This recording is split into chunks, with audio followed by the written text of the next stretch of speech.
Hello friends, welcome to the Girls Kitchen.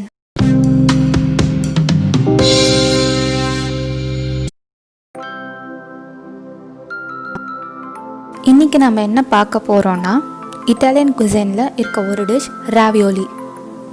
ராவியோலினா first என்னன்னு தெரியணும்ல.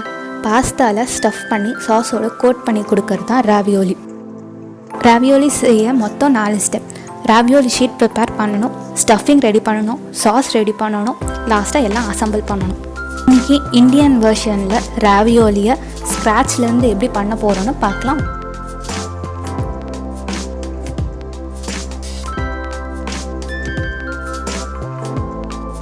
Pineapple sauce செய்ய தேவையான பொருட்கள்: பைனாப்பிள், 3 பல்லு பூண்டு, 1 துண்டு இஞ்சி, 1 பச்சை மிளகாய், 1/4 ஸ்பூன் தனி மிளகாத்தூள், 1 டீஸ்பூன் சர்க்கரை, 1/4 டீஸ்பூன் உப்பு, 1 லெமன். ஒரு மிக்ஸி ஜாரில் இஞ்சி பூண்டு பச்சை மிளகாய் கொஞ்சம் தண்ணியும் சேர்த்து நல்லா பேஸ்ட்டாக அரைச்சிக்கலாம்.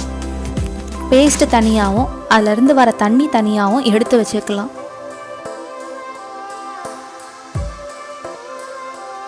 ஒரு கப் பைனாப்பிள் சாஸ் செய்ய நம்மளுக்கு 2 ஸ்லைஸ் பைனாப்பிள் தேவை. பைனாப்பிளோட கார்னர்ஸ்லாம் நல்லா கட் பண்ணிவிட்டு சின்ன சின்ன க்யூபாக கட் பண்ணிக்கலாம். கட் பண்ணி வச்ச பைனாப்பிளையும் 1/2 கப் தண்ணியும் சேர்த்துக்கிட்டு நல்லா பேஸ்ட்டாக அரைச்சிக்கலாம்.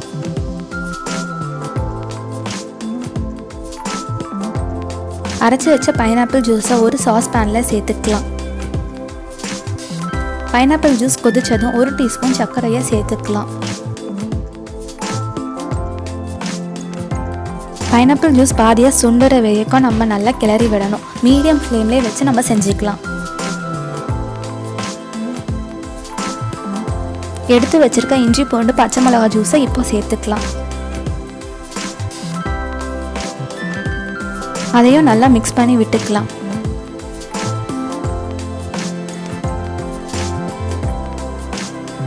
பைனாப்பிள் ஜூஸ் அளவு கம்மியாகும்போது 1/4 டீஸ்பூன் மிளகாத்தூளை சேர்த்துக்கலாம். உங்களுக்கு கைன் பவுடர் கிடச்சா அதையும் நீங்கள் சேர்த்துக்கலாம். மீடியம் ஃப்ளேம்லேயே வச்சு நல்லா கிளறி விட்டுக்கலாம்.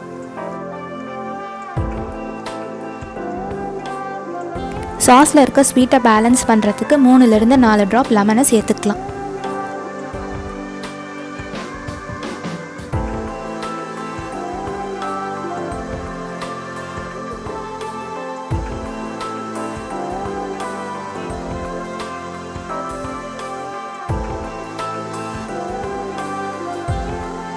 சாஸோட டேஸ்ட்டை இன்னும் என்ஹான்ஸ் பண்ணுறதுக்கு ஒரு பிஞ்ச் உப்பு சேர்த்துக்கலாம்.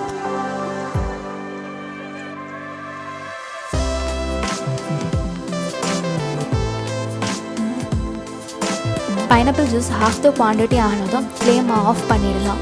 இந்தியன் ஸ்டைலில் பைனாப்பிள் சாஸ் ரெடி ஆகிடுச்சு. ராவியோலி ஷீட் செய்ய தேவையான பொருட்கள்: 1 கப் மைதா, தேவையான அளவு தண்ணீர், 1 டேபிள் ஸ்பூன் எண்ணெய், தேவையான அளவு உப்பு. கலக்க வசதியாக இருக்க பாத்திரத்தில் 1 கப் மைதாவையும் அதுக்கு தேவையான அளவு உப்பையும் சேர்த்துக்கலாம். உப்பை மைதாவோட நல்லா கலந்து விட்டுக்கலாம். நல்லா கலந்ததும் 1 டேபிள் ஸ்பூன் எண்ணெயை சேர்த்துக்கலாம். எண்ணெயை மாவோடு நல்லா கலந்து விட்டுக்கலாம்.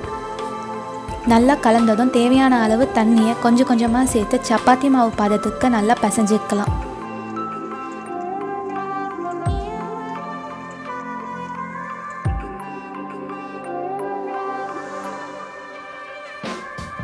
தண்ணி எக்ஸ்ட்ரா வேணும்னா இன்னும் கொஞ்சம் ஆட் பண்ணிவிட்டு நல்லா பிசைஞ்சு விட்டுக்கலாம்.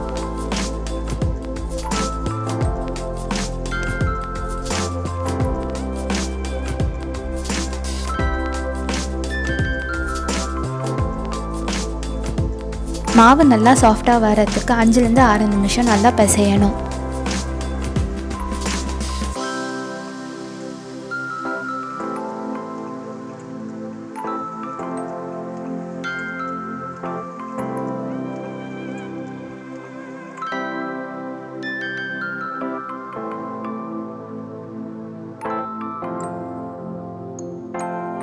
5 நிமிஷம் ஆனதும் ஈரமான கிச்சன் கிளாத்தை மாவு மேலே மூடி ஒரு 10லேருந்து 15 நிமிஷம் வச்சிடலாம். ராவியோலிக்கு ஒரு ஃபில்லிங் செய்யணும். அந்த ஃபில்லிங் செய்ய தேவையான பொருட்கள்: 1 கப் மீல் மேக்கர், 1 கப் வெங்காயம், 1 லெமன், 1 டீஸ்பூன் இஞ்சி பூண்டு paste, 1/2 teaspoon red chilli powder, 1/4 teaspoon garam masala, எண்ணெய் தேவையான அளவு, உப்பு தேவையான அளவு. ஒரு பாத்திரத்தில் தேவையான அளவு தண்ணியை கொதிக்க வச்சுக்கலாம். தண்ணி கொதி வந்ததும் 1 கப் மீல் மேக்கரை அதில் சேர்த்துக்கலாம். மீல் மேக்கரை தண்ணியில் நல்லா கலந்து விட்டுட்டு அடுப்பை ஆஃப் பண்ணிடலாம். ஒரு 3 நிமிஷம் கழித்து மீல் மேக்கர் தண்ணியில் ஊறினதும் மீல் மேக்கரை தண்ணியிலிருந்து வடிகட்டிடலாம். மீல் மேக்கரில் இருக்க தண்ணியை பிழிஞ்சு எடுத்துக்கலாம். மீல் மேக்கரில் இருக்க தண்ணியை ஃபுல்லாக எடுத்ததும் அது ஒரு மிக்ஸி ஜாருக்கு மாற்றி ஒன்றும் பாதியமாக அரைச்சி எடுத்துக்கலாம்.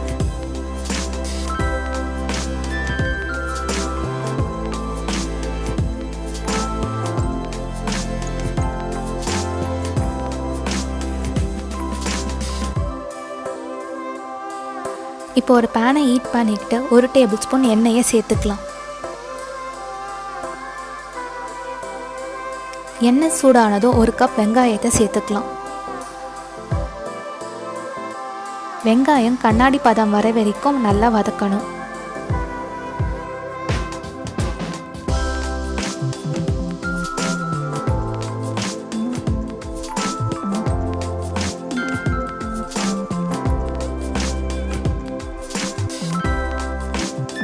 கண்ணாடி பதம் வந்ததும் 1 டீஸ்பூன் இஞ்சி பூண்டு பச்சை மிளகா பேஸ்ட்டை சேர்த்துக்கலாம்.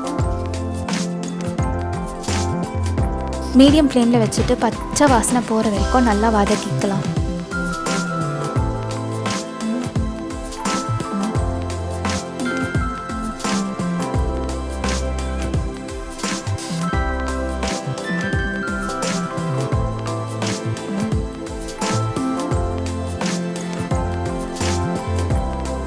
பச்சை வாசனை போனதும் அரைச்சி வச்ச மீல் மேக்கரை இது கூட சேர்த்துக்கலாம். மீல் மேக்கரில் இருக்க தண்ணி அளவு போகிற வரைக்கும் நல்லா வதக்கிக்கலாம். இதில் மீல் மேக்கர் தான் போடணும்னு அவசியம் இல்லை. மஷ்ரூம், பன்னீர், பொட்டேட்டோ, சிக்கன், மட்டன், ஃபிஷ் எது வேணால் சேர்த்துக்கலாம்.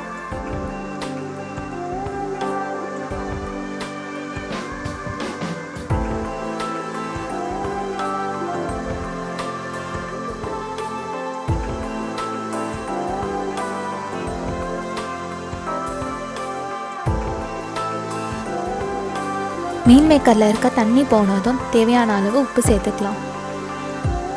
1/2 டீஸ்பூன் ரெட் சில்லி பவுடரும் சேர்த்துக்கலாம். 1/4 டீஸ்பூன் கரம் மசாலாவும் சேர்த்துக்கலாம்.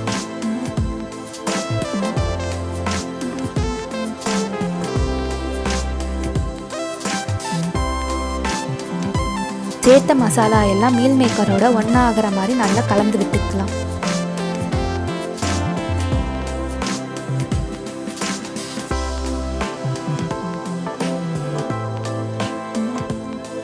பச்சை மசாலா வாசனை போனதும் 1/2 டீஸ்பூன் லெமனை சேர்த்துக்கலாம்.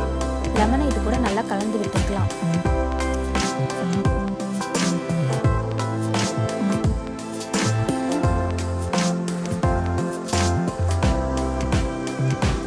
எல்லாம் நல்லா கலந்து ட்ரை ஆனதும் அடுப்பை ஆஃப் பண்ணிக்கலாம்.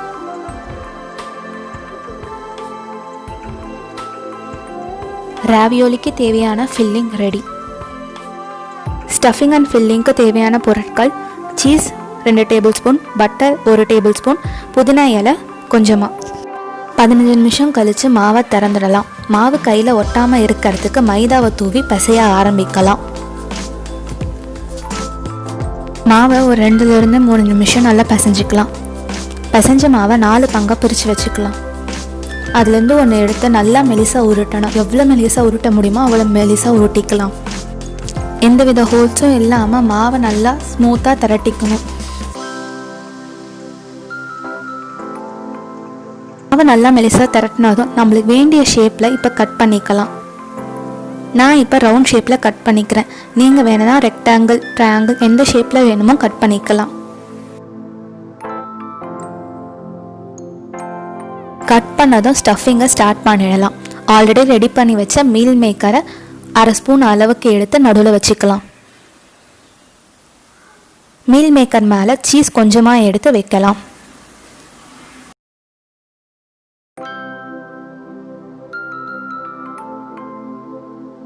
இப்போ ஆல்ரெடி கட் பண்ணி வச்ச இன்னொரு மாவை எடுத்து நல்லா சீல் பண்ணணும்.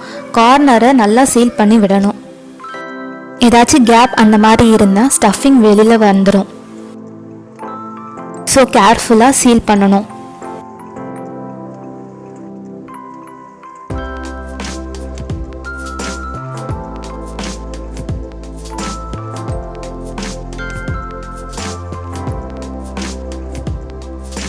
ஸ்டஃபிங் அண்ட் சீலிங் எப்படி பண்ணணும்னு திரும்ப இன்னொரு வாட்டி பார்க்கலாம்.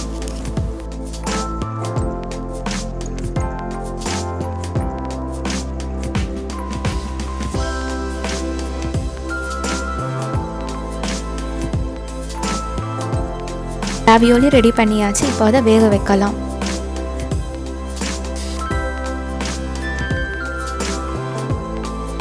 இப்போ ராவியோலி குக் பண்ணுறதுக்கு ஒரு பாத்திரத்தில் தண்ணியை வச்சுக்கலாம். தண்ணி கொதிச்சதும் ஆல்ரெடி எடுத்து வச்சுருக்க ராவியோலியை ஒன்று ஒன்று போட்டு எடுத்துக்கலாம். நான் சின்ன பாத்திரம் யூஸ் பண்ணுறதுனால ஒன்று ஒன்றா போட்டு எடுக்கிறேன். இஃப் நீங்கள் பெரிய பாத்திரமாக யூஸ் பண்ணுறதா இருந்தால் 3லேருந்து 4 போட்டு எடுத்துக்கலாம். ராவியோலி குக் ஆகிடுச்சின்னு எப்படி தெரியும்னா அது நல்லா தண்ணியில் மிதக்கும். ராவியோலி குக் ஆனதும் தண்ணியை வடிச்சிட்டு அது ஒரு பிளேட்டுக்கு மாற்றிக்கலாம். அடுத்த ஒரு ராவியோலி போட்டு குக் பண்ணிக்கலாம். இதே மாதிரி எல்லா ராவியோலியும் போட்டு நம்ம எடுத்துக்கலாம். இந்த தண்ணி நெக்ஸ்ட் ஒரு ஸ்டெப்புக்கு தேவை. ஸோ தண்ணியை யூஸ் பண்ணிக்கலாம்.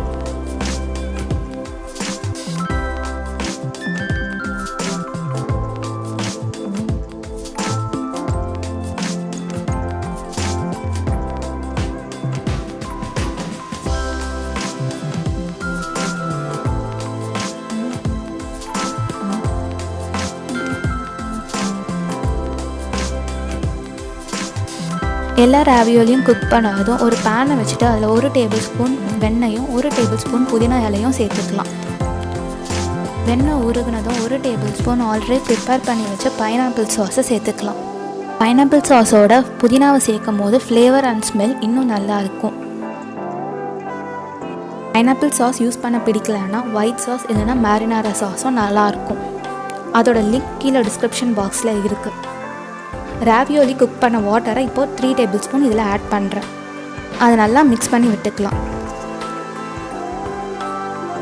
சாஸ் லைட்டாக பாயில் ஆகும்போது குக் பண்ணி வச்ச ராவியோலியை ஆட் பண்ணிக்கலாம். சாஸ் நல்லா ராவியோலியோட கோட் ஆகிற மாதிரி நல்லா மிக்ஸ் பண்ணிக்கலாம்.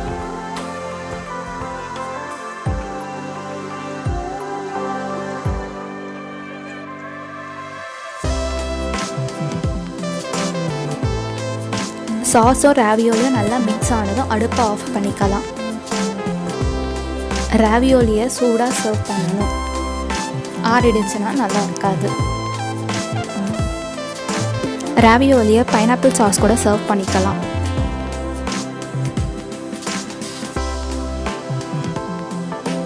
ரொட்டீன் டிஷ்ஷஸ்லேருந்து ஒரு சேஞ்ச் வேணும்னா இந்த டிஷ்ஷை ட்ரை பண்ணி பார்க்கலாம். இந்த டிஷ்ஷை வீட்டில் ட்ரை பண்ணிவிட்டு உங்களோட ஃபீட்பேக்கை கமெண்ட் செக்ஷனில் சொல்லுங்கள். இந்த வீடியோ லைக் பண்ணுங்க, ஷேர் பண்ணுங்க, சப்ஸ்கிரைப் பண்ணுங்க.